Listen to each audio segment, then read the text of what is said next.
Hello students. तो अभी हम क्या पढ़ रहे हैं? Atomic structure. एटॉमिक स्ट्रक्चर का मतलब क्या हुआ कि एटम के स्ट्रक्चर के बारे में हम पढ़ेंगे। तो हम इसमें थॉमसन मॉडल के बारे में नहीं पढ़ेंगे, हम केवल रदरफोर्ड स्कैटरिंग एक्सपेरिमेंट, उसके बाद बोर मॉडल्स पढ़ेंगे। ठीक है। तो रदरफोर्ड स्कैटरिंग एक्सपेरिमेंट क्या होता है उसके बारे में। रदरफोर्ड क्या कि एटॉम का स्ट्रक्चर कैसे होता है, एटॉम में क्या क्या होता है, उसको स्टडी करने के लिए रदरफोर्ड ने क्या किया, एक्सपेरिमेंट किया, है ना। क्या किया? एक्सपेरिमेंट किया, जिसको हम क्या बोलते हैं, रदरफोर्ड स्कैटरिंग एक्सपेरिमेंट बोलते हैं। इस एक्सपेरिमेंट में उन्होंने क्या किया, एक गोल्ड फॉइल लिया, है ना। गोल्ड फॉइल पे क्या किया, अल्फा पार्टिकल्स अल्फा पार्टिकल्स से क्या किया, बम्बार्ड कराया, और उन्होंने कुछ ऑब्जर्वेशन किया, है ना। तो उन्होंने क्या देखा कि जब उन्होंने अल्फा पार्टिकल से बम्बार्ड कराया था, तो उन्होंने देखा कि most of the alpha particles क्या है, most of the alpha particles passes through क्या होगा, गोल्ड फॉइल अनडेविएटेड। क्या है? Undeviated. And few alpha particles return back, very few alpha particles return back while after colliding with the क्या होगा, gold foil। ठीक है। तो उन्होंने ये देखा कि क्या आएगा, few alpha particles जो है वो क्या है, after colliding with the क्या है, gold foil, क्या है, return back in the same direction, है ना, return back। और कुछ जो अल्फा पार्टिकल्स हैं वो क्या है, कुछ अल्फा पार्टिकल्स जो हैं वो क्या है, डेविएट हो रहे हैं। ठीक है। कुछ अल्फा पार्टिकल्स क्या है, डेविएट हो रहे हैं ऐसे। ठीक है। तो इससे उन्होंने ये कुछ फिगर आउट किया। क्या क्या फिगर आउट किया उसके बारे में हम देखेंगे। समझ में आया ना। तो उन्होंने क्या किया कि क्या है, उन्होंने कुछ ऑब्जर्वेशन फिगर आउट किया। क्या क्या, देखो ध्यान से। पहले क्या हुआ कि whenever alpha particle is bombarded with the क्या होगा, gold foil, then some of alpha particles deviated from its initial path while most of the alpha particles. अब देखो क्या है, डेविएटेड हो रहा है, इसका मतलब क्या है, अल्फा पार्टिकल्स पे क्या होता है, पॉजिटिव चार्ज होता है ना। क्या है? पॉजिटिव चार्ज होता है। ठीक है। इसका मतलब ये है कि क्या होगा कि गोल्ड फॉइल के अंदर कहीं ऐसा प्लेस है जहां क्या है, अब सिंगल पॉजिटिव चार्ज नहीं, इसको क्या होगा, सिंगल पॉजिटिव चार्ज होगा, क्या होगा, उसको रिपेल नहीं कर सकता है। क्यों नहीं कर सकता है? और इलेक्ट्रॉन भी रिपेल नहीं कर सकता है। क्यों? क्योंकि इलेक्ट्रॉन्स के मास से जो अल्फा पार्टिकल्स का मास होता है उस नियरली 7000 क्या होता है, ज्यादा होता है। तो नाइदर वन सिंगल क्या होगा, इलेक्ट्रॉन, और क्या होगा, वन सिंगल प्रोटॉन या positive charge will deflect alpha particles. इसका मतलब क्या है कि उन्होंने ये फिगर आउट किया कि नहीं, कोई भी एटम है उसके अंदर क्या है, उसके अंदर किसी एक पार्टिकुलर जगह क्या है, किसी पार्टिकुलर जगह ऑल पॉजिटिव चार्ज क्या है, कॉन्सेंट्रेटेड है। क्या है? ऑल पॉजिटिव चार्ज क्या है, कॉन्सेंट्रेटेड है। और जिसका जो साइज होता है वो बहुत ही छोटा होता है, जिस 1 फेम्टोमीटर के क्या होता है, अराउंड होता है, जिसको हम क्या बोलते हैं, न्यूक्लियस बोलते हैं। समझ में आया ना। तो उन्होंने ये देखा कि जब क्या होगा कि कुछ पार्टिकल जो है क्या है, अनडेविएटेड क्या हो रहा है, पास हो रहे हैं। इसका मतलब क्या है कि गोल्ड फॉइल के अंदर एटम के अंदर क्या होता है, मोस्ट ऑफ द प्लेस जो है क्या है, एम्प्टी है, क्या है, खाली जगह है। ठीक है। और क्या है, कुछ since few alpha particles return back, this indicate that कि क्या है, एटम के अंदर किसी पार्टिकुलर जगह क्या है, पॉजिटिव चार्ज है ना। पॉजिटिव चार्ज क्या है, कॉन्सेंट्रेटेड है। All positive charge were concentrated at that point, that is called nucleus, which size is क्या है, nearly 10⁻⁻15 मीटर। ठीक है। तो इसके बारे में ही क्या है, बीम ऑफ, इसको हम क्या बोलेंगे, beam of alpha particle. Beam of क्या होगा, अल्फा पार्टिकल्स। ठीक है। इसको स्कैटरिंग गोल्ड फॉइल हुआ। ठीक है। तो उन्होंने ऑब्जर्वेशन क्या किया, ये बात समझ में आया, ऑब्जर्वेशन बाई क्या होगा, Rutherford.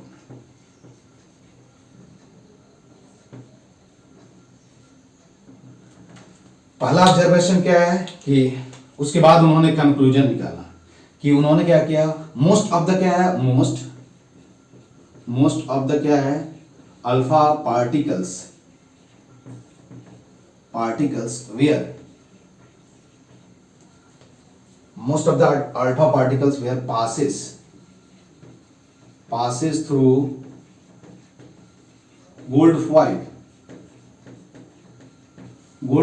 undeviated.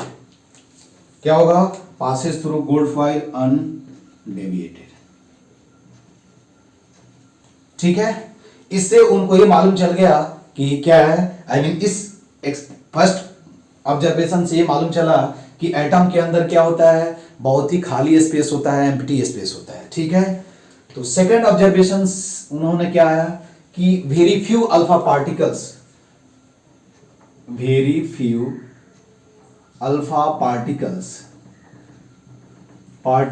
Where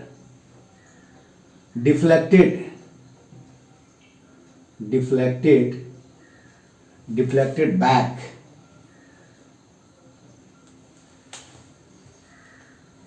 in reverse direction।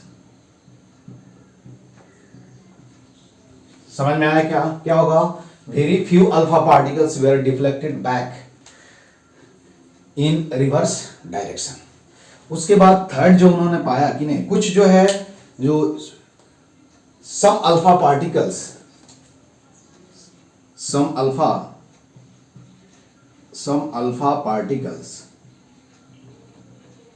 were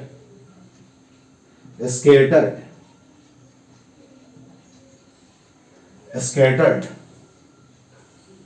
between क्या होगा, between 0 डिग्री टू क्या होगा 180 degree. This is called scattering angle. I mean 0 degree और 180 डिग्री के बीच क्या है, वो स्कैटर होते हैं। ठीक है, तो उन्होंने 3 ऑब्जर्वेशन नोट किया और उसके बाद उन्होंने क्या किया, कुछ कंक्लूजन निकाला।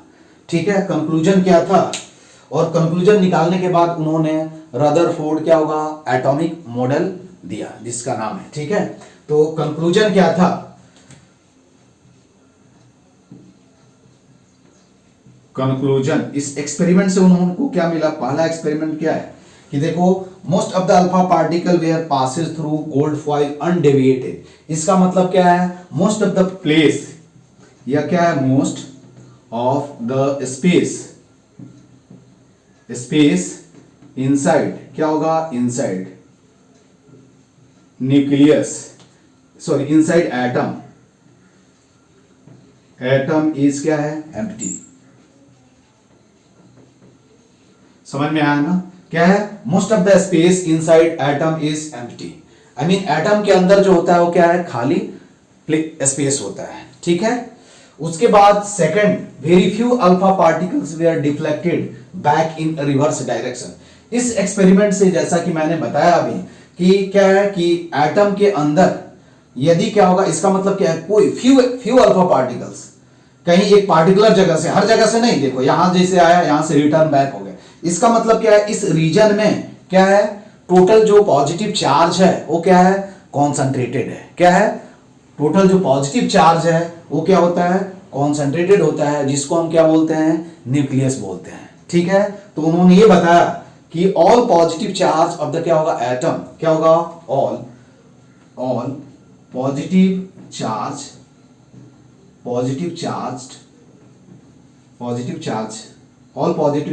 ऑफ क्या होगा, एटम्स वेयर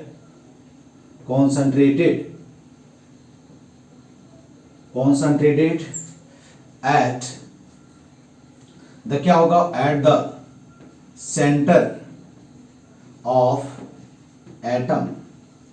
ठीक है, क्या होगा, all positive charge of atom were concentrated at the center of atom called nucleus।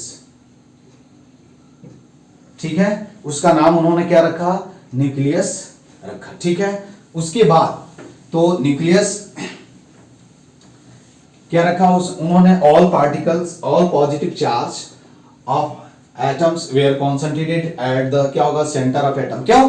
क्योंकि एक पॉजिटिव चार्ज से या एक इलेक्ट्रॉन से क्या होगा कभी भी अल्फा पार्टिकल्स क्या होगा अल्फा पार्टिकल डिफ्लेक्ट नहीं हो सकता है। क्यों?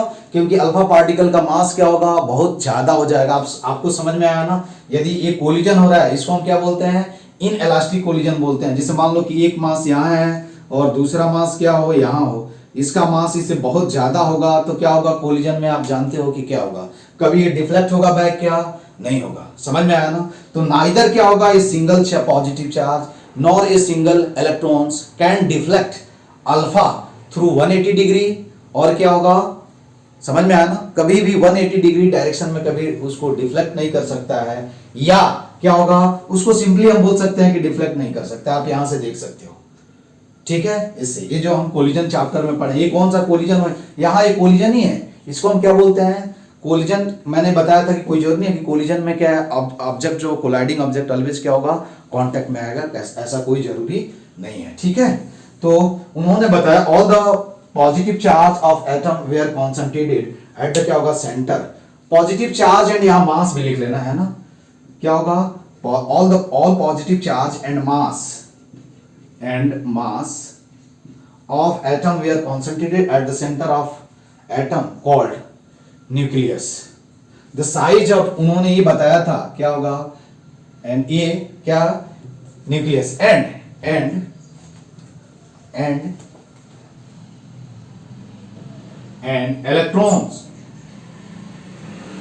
electrons revolve on the क्या होगा on the circular path around क्या होगा around nucleus।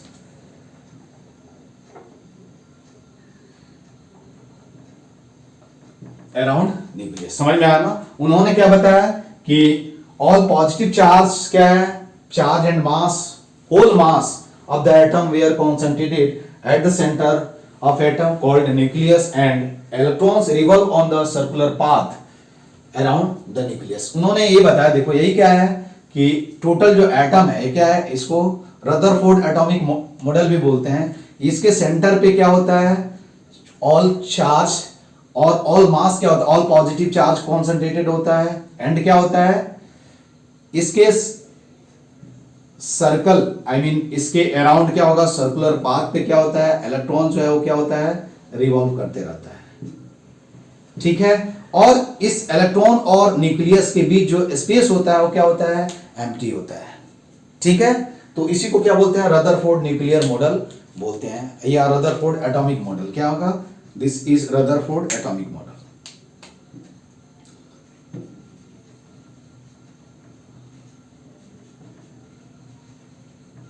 Atomic model. ठीक है, अब उन्होंने ऐसा क्यों बताया क्योंकि यदि इलेक्ट्रॉन क्या होगा स्टेशनरी रहेगा। समझ में आया ना? तो क्या होगा कि due to coulomb force of attraction between क्या होगा न्यूक्लियस एंड क्या होगा electron will fall in the क्या होगा न्यूक्लियस। इसलिए उन्होंने ये बताया कि जब क्या होगा इलेक्ट्रॉन रिवॉल्व करते रहेगा तो इनके बीच जो कूलम फोर्स है उसका काम क्या होगा केवल इसके वेलोसिटी के डायरेक्शन को क्या करना चेंज करना। तो उसमें क्या होगा उस समय क्या होगा ये फॉल नहीं होगा। ठीक है, तो क्या बताया उन्होंने all the charge and nearly all mass of the atom were concentrated at a point inside the क्या होगा atom that point is called centre है ना and that whole mass is all whole charge is called क्या होगा nucleus. ठीक है, और उन्होंने ये भी बताया था कि साइज जो है वो न्यूक्लियस का जो साइज होता है साइज ऑफ क्या होगा साइज ऑफ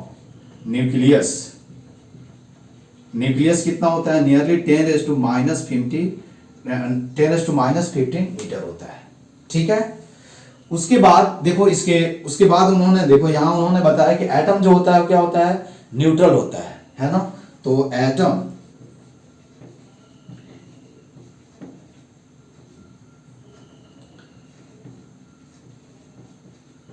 जो होता है क्या एटम इज न्यूट्रल एटम क्या होता है न्यूट्रल होता है उस पर नेट चार्ज क्या होता है 0 होता है। लेकिन कुछ ड्रॉबैक है कि जब आप इसका ड्रॉबैक क्या था कि रदरफोर्ड ने ये बताया कि क्या होगा इलेक्ट्रॉन जो होगा क्या होगा एटम जो होगा एटम के अंदर क्या होता है जो पॉजिटिव चार्ज होता है वो उसके सेंटर पे कॉन्सेंट्रेटेड होते हैं। इलेक्ट्रॉन जो होता है वो सर्कुलर पाथ पे रिवॉल्व करता है, ठीक है। एक जब तक ये तब तक हम कंसीडर कर सकते हैं जब तक मैक्सवेल इलेक्ट्रोमैग्नेटिक थ्योरी हम कंसीडर नहीं कर रहे हैं, क्योंकि मैक्सवेल ने क्या बताया था कि जब क्या होगा, कोई भी चार्ज यदि एक्सेलरेट हो रहा है तो क्या करेगा, अपने एनर्जी को क्या करता है, रेडिएट करता है इन the form of electromagnetic wave, है ना। और इलेक्ट्रॉन के पास जो एनर्जी है वो फिक्स अमाउंट ऑफ एनर्जी होगी। ऐसा तो नहीं है कि इसके पास बहुत ज्यादा एनर्जी है, कहीं से एनर्जी ले रहा है, ऐसा कुछ नहीं है। जो एनर्जी है इसके पास फिक्स है। तो जब ये क्या होगा, एक्सेलरेट हो रहा है, आई मीन देखो एक्सेलरेट हो रहा है, क्यों, क्योंकि इसका स्पीड चेंज नहीं हो रहा है, लेकिन क्या होगा, वेलोसिटी चेंज हो रहा है, तो एक्सेलरेट हो रहा है। तो जब ये चार्ज एक्सेलरेट होगा तो ये क्या करेगा, एनर्जी को क्या करेगा, रेडिएट करेगा, और इसके पास एनर्जी क्या है, फिक्स है। तो कुछ टाइम के बाद क्या होगा, एनर्जी क्या होगा, डिक्रीज होगा और ये क्या हो जाएगा, फॉल हो जाएगा इसमें, ठीक है। तो इसने रदरफोर्ड ने ये नहीं बताया कि why electron does not fall, है ना, इन द क्या होगा, nucleus, even though it radiate energy, क्या होगा, even though it radiate energy continuously still it is revolving around the nucleus. ये क्या होगा, रदरफोर्ड का क्या है, ड्रॉबैक है। दूसरा ड्रॉबैक क्या है रदरफोर्ड का, कि ये हाइड्रोजन स्पेक्ट्रा होता है, अभी हम पढ़ेंगे, हाइड्रोजन स्पेक्ट्रा जो होता है उसको रदरफोर्ड ने एक्सप्लेन नहीं किया था। तो दो ड्रॉबैक है जिसको ओवरकम किसने किया था, बोर ने किया था, ठीक है। तो बोर्स मॉडल के बारे में हम क्या है थोड़े टाइम के बाद पढ़ेंगे, पहले इसमें और कुछ हम पॉइंट पढ़ लें, ठीक है। तो ये समझ में आया कि इसमें रदरफोर्ड के अकॉर्डिंगली क्या होता है, मोस्ट ऑफ द स्पेस जो होता है एटम के अंदर एम्प्टी होता है, और टोटल मास और total positive charge of the atom is concentrated at its centre and electron revolve around the क्या होगा, न्यूक्लियस ऑन द क्या होगा, सर्कुलर पाथ, ठीक है। समझ में आया। उसके बाद इसमें बाद में हम ड्रॉबैक लिखेंगे। अब देखो क्या होता है, इसमें एक स्कैटरिंग एंगल आता है, ठीक है, कि स्कैटरिंग एंगल जैसा कि मैंने अभी नाम बताया था आप लोगों को। तो स्कैटरिंग एंगल क्या होता है उसको हम देख लेते हैं, और फिर इंपैक्ट पैरामीटर क्या होता है उसको हम देख लेते हैं, फिर क्लोजेस्ट डिस्टेंस ऑफ अप्रोच हम कैसे कैलकुलेट करेंगे उसके बारे में भी हम देख लेंगे, ठीक है। अब देखो क्या है इसमें स्कैटरिंग एंगल क्या होता है। देखो ये क्या है, एटम है, समझ में आया। इधर क्या है, पॉजिटिव चार्ज है, आई मीन न्यूक्लियस। यहां से क्या किया गया, देखो यदि ये सेंटर से लाइन पास कर रहा है, जब आप क्या करोगे, इसके पैरेलल अल्फा पार्टिकल से क्या करोगे, बम्बार्ड करोगे। तो देखो इसको हम क्या बोलते हैं, दिस इज कॉल्ड क्या होगा, इंपैक्ट पैरामीटर। इसको हम क्या बोलते हैं, इंपैक्ट पैरामीटर। ये पूछा जाता है पैरामीटर।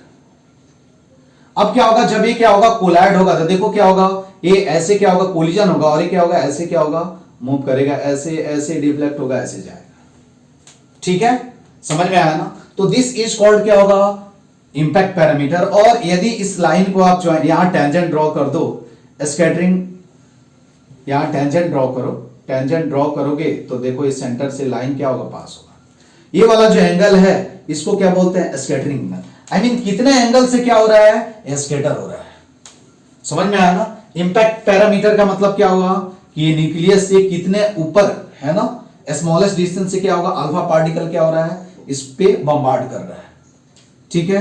तो ये यदि हम इसको क्या बोले, अल्फा पार्टिकल, या कोई भी एक कंसीडर कर लो, कोई भी पार्टिकल है, ठीक है। तो ये क्या होगा, न्यूक्लियस है, तो दिस इज कॉल्ड क्या होगा, स्कैटरिंग एंगल। इसको हम क्या बोलते हैं, this is called scattering angle. Scattering, ठीक है। अब स्कैटरिंग एंगल जो होगा, है ना, वो क्या क्या हो सकता है, तो देखो मिनिमम क्या हो सकता है, 0 हो सकता है, और मैक्सिमम क्या हो सकता है, 180 हो सकता है, ठीक है। तो थीटा इज लेस देन क्या होगा, 180 एंड ग्रेटर देन क्या होगा, 0। बात समझ में आया, क्या होगा, theta is less than it. अब देखो इस पे जो है, ये इस पे वेलोसिटी, इसकी वेलोसिटी क्या है, कोई भी पार्टिकल है जो इस पे हम बम्बार्ड करा रहे हैं, इसकी वेलोसिटी क्या है, v नट है, इसका मास क्या है, m है, और इस पे क्या है, चार्ज क्या है, q है।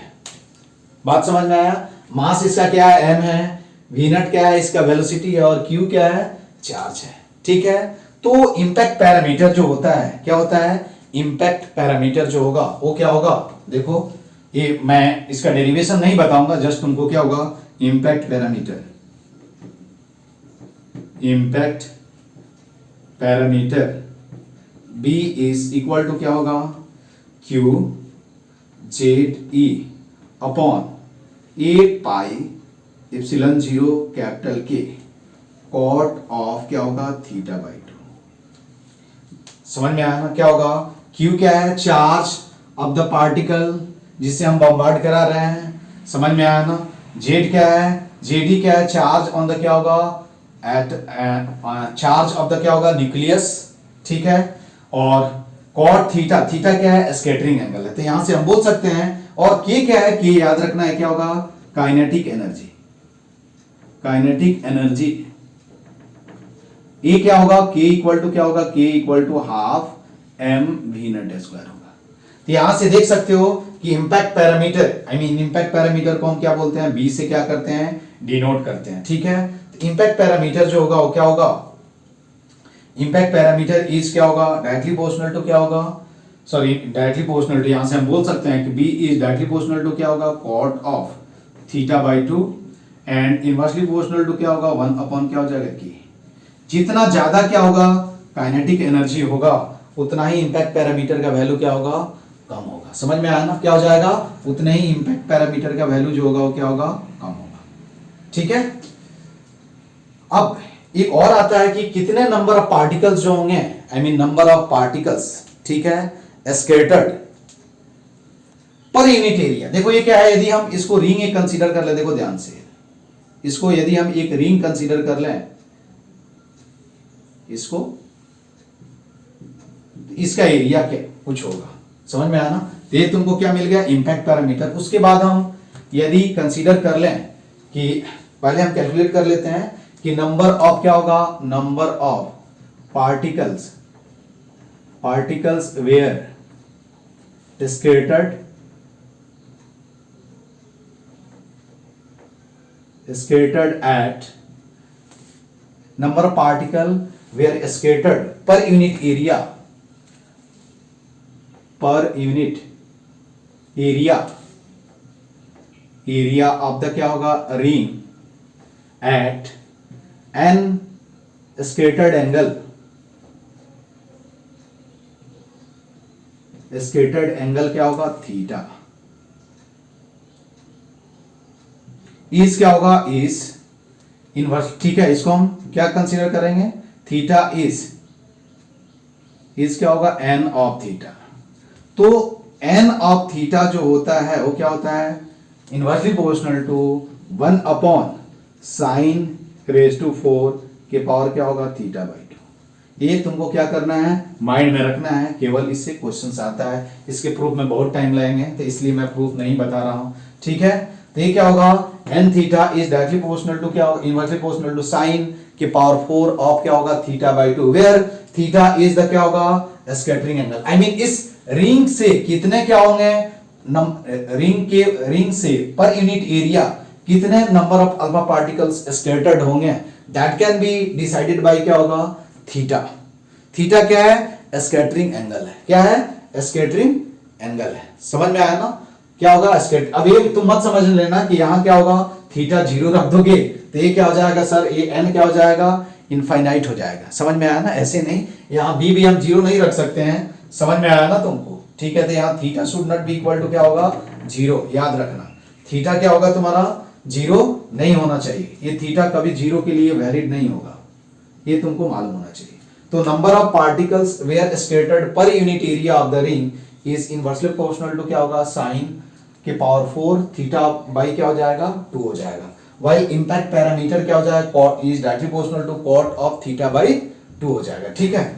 उसके बाद इसमें अगला पॉइंट भी पूछा जाता है कि distance of closest approach, distance of क्या होगा, क्लोजेस्ट अप्रोच। ये तुम लोगों को बताया भी था यार, है ना।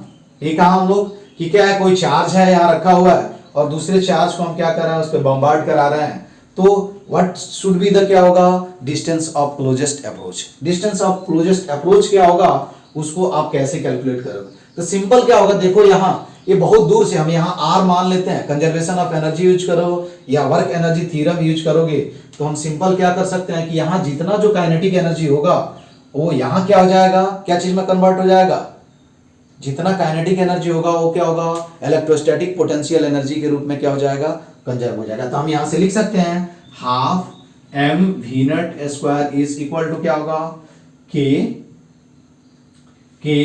क्यू जेड ई अपॉन क्या होगा, आर मीन। यही होता है ना यार, यहां से आर मीन तुम आसानी से क्या कर सकते हो, कैलकुलेट कर सकते हो। आर मीन आप क्या कर सकते हो, आसानी से कैलकुलेट कर सकते हो कि आर मीन कैसे होगा। समझ में आया क्या? अरे क्या है, जो हम अल्फा पार्टिकल को बम्बार्ड करा रहे हैं, किसी पार्टिकल को, हम मानते हैं कि उसका डिस्टेंस क्या है, बहुत ज्यादा है, नहीं तो इसमें कुछ नहीं करना है, एनर्जी को क्या करना है, आपको कंजर्व कर देना है जहां पार्टिकल है वहां से। हाँ, इसमें एक चीज हम मानते हैं, क्या मानते हैं कि जो एटम है क्या है, वो रेस्ट में है। यदि एटम मूव कर जाएगा तो ये चीज नहीं होगा। समझ में आया ना? तो कौन सा कोलिजन हो जाएगा, इन इलास्टिक कोलिजन हो जाएगा। ठीक है, तो उसमें क्या होगा, कुछ एनर्जी लॉस हो जाएगा। तो ये क्या होगा, distance of closest approach is equal to क्या होगा, हाफ एम बी स्क्वायर। कैसे कैलकुलेट करेंगे, हाफ एम बी स्क्वायर के क्यू जी डी अपॉन क्या होगा, आर मीन। अब यहाँ अल्फा पार्टिकल है, क्यू क्या है, चार्ज ऑफ द क्या होगा, बम्बार्डिंग पार्टिकल्स। ठीक है, और जेडी क्या है, चार्ज ऑफ द क्या है, atoms, net charge of the क्या होगा, एटम। ठीक है, तो यहां से हम लिख सकते हैं r mean, mean is equal to क्या हो जाएगा, देखो के क्यू जेड ई अपॉन क्या हो जाएगा, half M we nut square. यही this is nothing but the क्या होगा, डिस्टेंस ऑफ क्लोजेस्ट अप्रोच।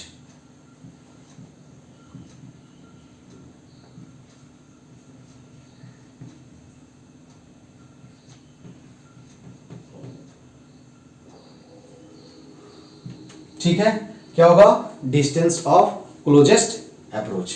इसके बाद हम क्या करेंगे, रदरफोर्ड का ड्रॉबैक ऑफ रदरफोर्ड लिख लें। तो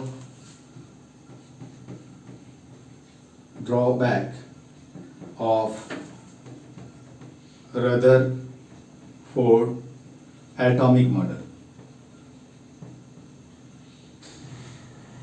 पहला ड्रॉबैक क्या है कि Rutherford could not explain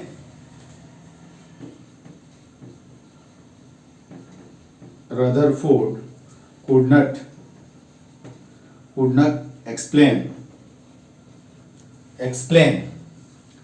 hydrogen spectra. ये तुमको आगे मिलेगा, हाइड्रोजन स्पेक्ट्रा। सेकंड जो ड्रॉबैक है वो क्या है कि Rutherford could not explain why does nucleus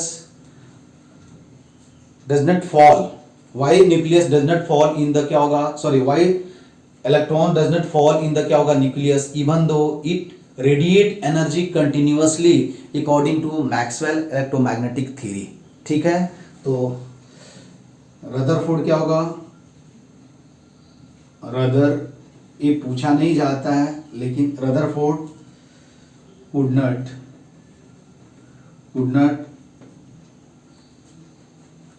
not क्या होना चाहिए ना, could not explain why electron does not fall in the nucleus even though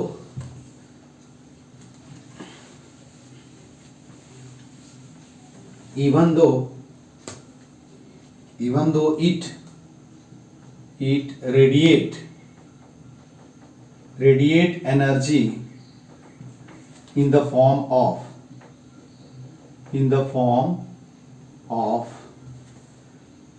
electromagnetic wave according to Maxwell. ठीक है, मैक्सवेल के अकॉर्डिंगली क्या है, मैक्सवेल ने क्या बताया था कि जब भी क्या होगा, कोई भी चार्ज क्या होगा, रेडिएट होगा, तो क्या, सॉरी, कोई भी चार्ज एक्सलेट होगा तो ये क्या करेगा, इलेक्ट्रोमैग्नेटिक वेव क्या करता है, रेडिएट करता है। और उसका एनर्जी क्या होगा, खर्च खत्म हो जाएगा कुछ टाइम के बाद। आई मीन इलेक्ट्रॉन का क्या होगा, एनर्जी खत्म हो जाएगा और उसको क्या होना चाहिए, न्यूक्लियस में क्या होना चाहिए, गिर जाना चाहिए। लेकिन ऐसा होता नहीं है, अभी तक तो नहीं हुआ है कि ऐसा है। तो इस चीज को उन्होंने ये केवल बताया था, रदरफोर्ड ने क्या बताया था कि इलेक्ट्रॉन जो है न्यूक्लियस के अराउंड सर्कुलर पाथ पे मूव करता है, ठीक है, due to coulomb force of attraction between क्या होगा, न्यूक्लियस एंड इलेक्ट्रॉन। बट उन्होंने ये नहीं बताया कि क्या होगा कि nucleus according to electromagnetic theory क्या होगा, मैक्सवेल इलेक्ट्रोमैग्नेटिक थ्योरी क्या होगा कि जब भी कोई भी चार्ज एक्सेलेरेट होता है तो क्या करता है, रेडिएट एनर्जी रेडिएट करता है। तो इलेक्ट्रॉन जो है वो न्यूक्लियस में फॉल क्यों नहीं हो रहा है, जबकि उसके पास एनर्जी तो फिक्स होगी यार, कुछ टाइम के बाद उसकी एनर्जी खर्च हो जाएगी, उसको गिर जाना चाहिए, लेकिन ऐसा नहीं होता है। तो इस दो ड्रॉबैक को ओवरकम करने के लिए किसने किया, बोर्स ने किया, जिसको बोर्स एटॉमिक मॉडल या बोर्स मॉडल बोलते हैं, ठीक है। तो अब हम क्या देखेंगे, बोर्स मॉडल देखेंगे।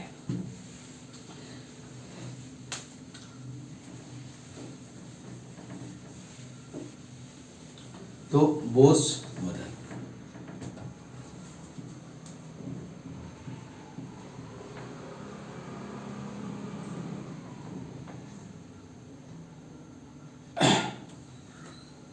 देखो उन्होंने बोर्स ने क्या बताया, पहला उनको क्या था कि इलेक्ट्रॉन जो क्या है, ये तुम्हारा एटम है, यहां क्या होगा न्यूक्लियस और इलेक्ट्रॉन रिवॉल्व हो रहा है ना, ये तो इसने बताया था रदरफोर्ड ने। इलेक्ट्रॉन जो है वो क्या है, और इनके बीच जो कौन सा फोर्स लग रहा है, coulomb force Fc।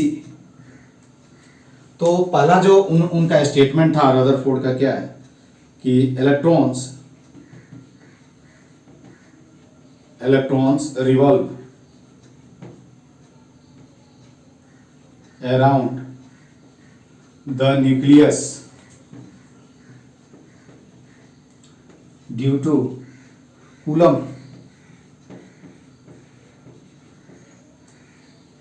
Force of attraction between क्या होगा, nucleus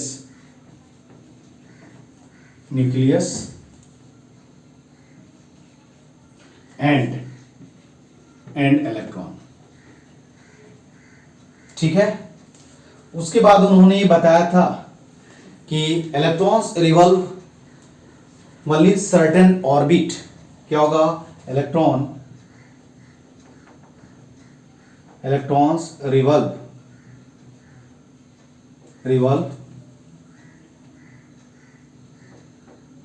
only in certain orbit called, इसको क्या बोलते हैं, कॉल्ड स्टेशनरी ऑर्बिट।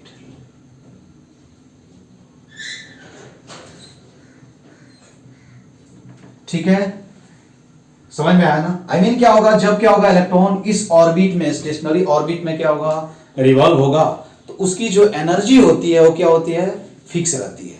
तो क्या होगा, whenever electron revolve in stationary orbit then the energy associated with electron will always remain constant. Hence क्या होगा, हेंस इन दिस क्या होगा, in this orbit energy of electrons is क्या होगा, fixed. I mean इस case में क्या होगा, इलेक्ट्रोमैग्नेटिक थ्योरी, आई मीन उन्होंने ये बताया था कि क्लासिकल जो भी इलेक्ट्रोमैग्नेटिक थ्योरी जो है वो यहां हम यूज नहीं कर सकते हैं, ठीक है। कब, जब क्या होगा, इलेक्ट्रॉन किसी एक पार्टिकुलर ऑर्बिट में क्या होगा, मूव करेगा, उस सिचुएशन में हम क्या करेंगे कि जो इलेक्ट्रॉन की एनर्जी होगी वो क्या होगी, फिक्स होगी, जिसको हम क्या बोलते हैं, स्टेशनरी ऑर्बिट बोलते हैं। क्या बोलते हैं हम, स्टेशनरी ऑर्बिट बोलते हैं। बाद में इसको किसने, डी ब्रॉगली ने क्या किया, इसको एक्सप्लेन किया, जब वेव नेचर को कोरिलेट किया, और उन्होंने ये बताया कि इलेक्ट्रॉन्स उसी ऑर्बिट में क्या होता है, मूव करता है, जिस ऑर्बिट का सरकमफ्रेंस क्या होता है, इंटीग्रल मल्टीपल ऑफ क्या होता है, वेवलेंथ, कि क्या होता है, इंटीग्रल मल्टीपल में होता है, जिसको हम बोलते हैं क्वांटाइजेशन ऑफ ऑर्बिट। तो क्या होगा, जब भी क्या होगा, व्हेन एवर इलेक्ट्रॉन क्या होगा, revolve in such stationary orbit, then क्या होगा, उसकी एनर्जी जो होगी वो क्या होगी, फिक्स होगी। उसी का नाम उन्होंने क्या रखा, स्टेशनरी ऑर्बिट रखा। ठीक है, तो उसके बाद अगला जो उन्होंने क्या बताया कि जब क्या होगा, when electrons when electrons jump from क्या होगा, from higher stationary orbit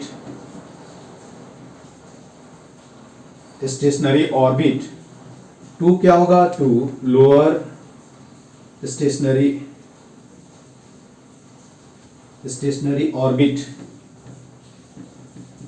then क्या होगा, then energy will release in the form of क्या होगा, in the form of electromagnetic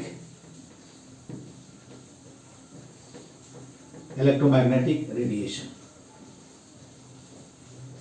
और ये क्या होगा, एनर्जी जो होगा, देखो क्या होगा, ये जो एनर्जी होगा, आई मीन क्या होगा, उस समय क्या होगा, फोटॉन जो होगा क्या होगा, एमिट होगा। ठीक है, तो हमने क्या लिखा, EH माइनस क्या होगा, EL इज इक्वल टू क्या होगा, HC अपॉन क्या होगा, लैम्डा। ई समझ में आया ना, कि electron energy associated with electron in higher orbit minus क्या होगा, एनर्जी एसोसिएटेड विथ क्या होगा, electron in the lower orbit is equal to क्या होगा, HC upon lambda, where lambda क्या होगा, wavelength of electromagnetic radiation. I mean उन्होंने ये बताया कि जब भी क्या होगा, कि हायर से क्या होगा, लोअर में क्या होगा, हायर से लोअर ऑर्बिट में क्या होगा, जब इलेक्ट्रॉन जंप होगा क्या होगा, तो क्या होगा, कुछ एनर्जी रिलीज होगी in the form of electromagnetic radiation, and that energy can be calculated EH minus EL is equal to क्या होगा, HC अपॉन लैम्डा, और इसी को हम क्या बोलते हैं, H न्यू या HF बोलते हैं। क्या बोलते हैं, H न्यू।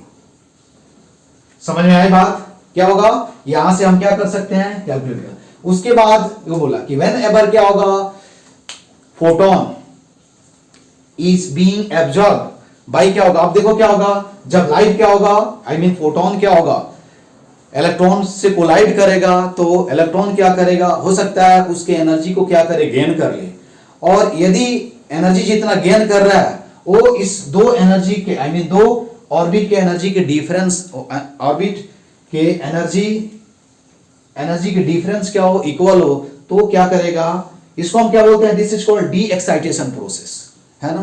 तो क्या होगा, whenever electron gain energy, then and if that energy will be क्या होगा, difference between two stationary orbit, जब भी क्या होगा, जो एनर्जी इलेक्ट्रॉन गेन करेगा और वो एनर्जी क्या होगा, दो स्टेशनरी ऑर्बिट के बीच एनर्जी का जो डिफरेंस है उसके इक्वल होगा, तो क्या करेगा, इलेक्ट्रॉन जो होगा वो क्या होगा, लोअर ऑर्बिट से क्या होगा, हायर ऑर्बिट में क्या हो जाएगा, जंप कर जाएगा। क्या हो जाएगा, हायर ऑर्बिट में क्या हो जाएगा, जंप कर जाएगा। समझ में आया ना, क्या हो जाएगा, हायर ऑर्बिट में क्या हो जाएगा, जंप कर जाएगा, जिसको हम क्या बोलते हैं, इसको एमिशन हाइड्रोजन स्पेक्ट्रम बोलते हैं, और उसको हम क्या बोलते हैं, एब्जॉर्प्शन हाइड्रोजन स्पेक्ट्रम बोलते हैं। कि जब क्या होगा, फोटोन क्या होगा, इलेक्ट्रॉन पे क्या होगा, इंसिडेंट होगा, और यदि इलेक्ट्रॉन क्या करेगा, उस एनर्जी को एब्जॉर्ब करेगा और क्या करेगा, कि लोअर ऑर्बिट से क्या होगा, हायर ऑर्बिट में क्या होगा, जंप कर जाएगा। तो इसको यूज करके उन्होंने बताया कि हाइड्रोजन स्पेक्ट्रा, जो मैंने बोला था कि हाइड्रोजन स्पेक्ट्रा को रदरफोर्ड ने नहीं बताया था, तो किसने बताया था, बोर ने हाइड्रोजन स्पेक्ट्रा को क्या किया था, एक्सप्लेन किया था। इसको हम क्या बोलते हैं, एमिशन हाइड्रोजन स्पेक्ट्रा। यदि ये हाइड्रोजन एटम है तब, यदि हाइड्रोजन लाइक एटम होगा तो हाइड्रोजन लाइक एटम का मतलब क्या हुआ, सिंगल इलेक्ट्रॉन्स होना चाहिए उसमें। ठीक है, तो ये समझ में आया कि व्हेन इलेक्ट्रॉन्स जंप फ्रॉम क्या होगा, higher orbit, higher stationary orbit to क्या होगा, lower stationary orbit, then energy will release in the form of electromagnetic radiation, in this EH minus EL is equal to क्या होगा, HC upon lambda. ठीक है, उसके बाद उन्होंने ये बताया कि जब क्या होगा, व्हेन एवर, ये मैंने तुम लोगों को बताया भी था। ठीक है, बाद में हम देखेंगे स्पेक्ट्रा के बारे में, पढ़ेंगे हाइड्रोजन स्पेक्ट्रा पढ़ना ही है आपने को। उसके बाद उन्होंने बताया कि व्हेन इलेक्ट्रॉन्स इलेक्ट्रॉन रिवॉल्व इन क्या होगा, इन स्टेशनरी ऑर्बिट, देन क्या होगा, इट्स एंगुलर मोमेंटम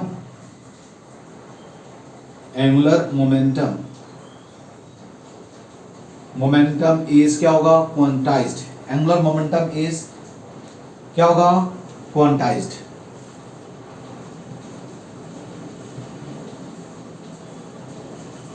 उन्होंने ये बताया था कि एंगुलर मोमेंटम क्या होगा, L इज इक्वल टू क्या होगा, NH अपॉन क्या हो जाएगा, 2 पाई, जो बताया था तुम लोगों को, इसके पहले क्लास में हमने क्या किया था, ये प्रूव किया था। तो L इज इक्वल टू क्या होगा, NH। जब क्या होगा, किसी इस स्टेशनरी ऑर्बिट में क्या होगा, वो रिवॉल्व करेगा इलेक्ट्रॉन, तो उस सिचुएशन में इलेक्ट्रॉन के साथ क्या होगा, जो जो इलेक्ट्रॉन के साथ एंगुलर मोमेंटम होगा वो ऑलवेज क्या होगा, क्वांटाइज्ड होगा, और हम बोल सकते हैं क्या होगा, कांस्टेंट होगा। When electrons revolve in stationary orbit, then its angular momentum क्या होगा, is quantized, that is यहाँ n equal to क्या हो जाएगा, 1 2 3 and so on। तो यहाँ से हम क्या लिख सकते हैं, mvr is equal to क्या होगा, nh अपॉन क्या होगा, 2 पाई। एक कहाँ से प्रूफ होता है, क्वांटाइजेशन ऑफ ऑर्बिट से, जो ऑलरेडी मैंने बताया तुम लोग। तो क्वांटाइजेशन ऑफ ऑर्बिट जब आप यूज करोगे तो यहाँ से आपको मालूम चल जाएगा कि mvr is equal to क्या होता है, nh अपॉन क्या होता है, 2 पाई होता है। ठीक है, क्या होगा, NH अपॉन 2 पाई। समझ में आया बात। तो इसके बाद हम क्या कर रहे हैं, इससे आगे वाले पार्ट में इसको हम करना। अब देखो अपने को क्या करना है, तो ये उनका एजम्पशन था। मेन पॉइंट जो है यहाँ से शुरू होगा। एक तो याद रखना है कि जब भी इलेक्ट्रॉन्स क्या होगा, स्टेशनरी ऑर्बिट में इलेक्ट्रॉन्स न्यूक्लियस के अराउंड मूव करता है, उस सिचुएशन में उसका जो एंगुलर मोमेंटम होता है वो क्या होता है, कंजर्व होता है, या हम सिंपल बोल सकते हैं क्या होगा, क्वांटाइज्ड होगा। That is equal to mvr equal to NH upon क्या होगा, 2 पाई होगा। अब हम क्या करेंगे कि क्या क्या हम डिराइव करेंगे कि रेडियस क्या होगा, वेलोसिटी क्या होगा, करंट क्या होता है, इसके आगे वाले पार्ट में हम उसको डिराइव करेंगे। ठीक है, तो इस पार्ट में बस इतना ही। Okay, thank you.